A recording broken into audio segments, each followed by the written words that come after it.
오늘은 2022년 10월 12일 수요일이고 오늘 말씀은 히브리서 10장 19절에서 39절까지의 말씀이고 오늘 말씀 제목은 예수님의 길을 걷는 사람입니다.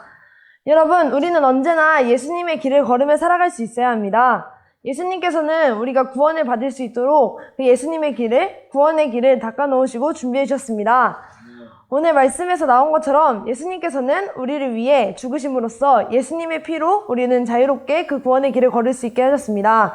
우리는 예수님께서 준비해 주신 그 길을 걸어가면서 살아갈 수 있어야 합니다.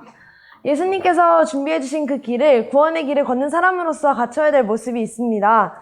먼저 첫 번째로 23절 말씀에 나와 있는 것처럼 소망을 굳게 붙들 수 있는 사람이 되어줘야 합니다. 우리가 이 길을 끝까지 걷다 보면 그 끝엔 상상도 할 수 없을 정도로 큰 기쁨이 있고 영원한 천국이 있습니다. 우리는 이것을 기억하면서 끝까지 소망을 가지고서 그 길을 걸어가며 살아갈 수 있어야 합니다. 내가 언제 이 길을 끝까지 갈 수 있을까? 그냥 불평하고 부정적인 생각을 하며 살아가다 보면 이 길의 끝에는 영원한 기쁨이 아닌 영원한 불행이 있는 지옥에 가게 될 것입니다. 우리는 언제나 그 소망을 가지고서 이 길의 끝에 천국이 있다는 그 소망을 가지고서 기쁘게 그 길을 걸어가며 살아갈 수 있어야 합니다. 두 번째로 24절 말씀에 나온 것처럼 서로를 돌아보고 사랑을 베푸며 선한 행동을 하도록 격려해야 합니다. 내가 나 혼자만 그 길을 걸어가서는 안 됩니다. 내 옆에 있는 사람, 내 주변에 있는 사람 모두가 함께 그 구원의 길을 걸어가서 구원을 받을 수 있도록 이끌어줄 수 있어야 합니다. 우리가 그렇게 다른 사람들을 이끌기 위해서 해야 할 것은 바로 사랑입니다.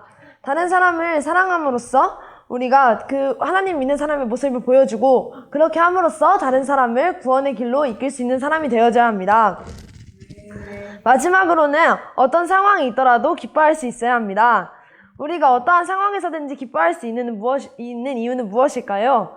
바로 34절 말씀에서 보시면 알 수 있습니다. 34절 말씀에 보시면 더 좋고 영원한 것이 있다는 것을 알기 때문입니다. 이 길의 끝에 천국이 있다는 것을 믿는다면 우리는 어떤 상황이 올지라도 기쁘게 그 길을 걸으며 소망을 가지고서 그 길을 걸어갈 수밖에 없습니다. 그래서 기쁘기 때문에 35절 말씀에 나와 있는 것처럼 용기를 잃지 않고 26절 말씀에 나온 것처럼 인내를 가지고 하나님께서 원하시는 일을 할 수 있습니다. 우리가 이 길을 걸어가며 살아간다는 것은 하나님께서 원하시는 일을 한다는 것입니다. 하나님의 말씀은 우리가 걸어가는 길에 인도를 해주시며 우리가 가는 길의 방법을 알려주십니다. 하나님의 길을 걷기 때문에 우리는 하나님의 말씀을 따라 살아갈 수 있어야 합니다. 내가 여행을 가던 도중에 지도에 따라 가지 않으면 길을 잃기 쉽습니다. 마찬가지로 우리가 구원의 길을 걷는데 우리를 인도해 주시는 하나님의 말씀을 듣지 않는다면 우리는 지옥의 길로 갈 수밖에 없습니다. 그러니 우리는 언제나 하나님의 말씀을 기쁘게 따르며 살아갈 수 있어야 합니다.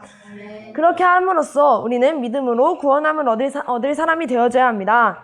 예수님께서 준비해 주신 그 길을 걷고 예수님을 따라감으로써 하나님의 말씀을 따라 살아감으로써 우리는 구원을 받을 수 있는 사람이 되어줘야 합니다. 우리 모두 언제나 예수님께서 닦아놓으신 그 길을, 구원의 길을, 소망을 가지고 걸으며 다른 사람을 사랑함으로써 다른 사람을 이끌어줄 수 있는 사람, 그리고 기쁘게 그 길을 걸어갈 수 있는 사람, 우리 모두 되어지길 예수님의 이름으로 축원합니다. 아멘.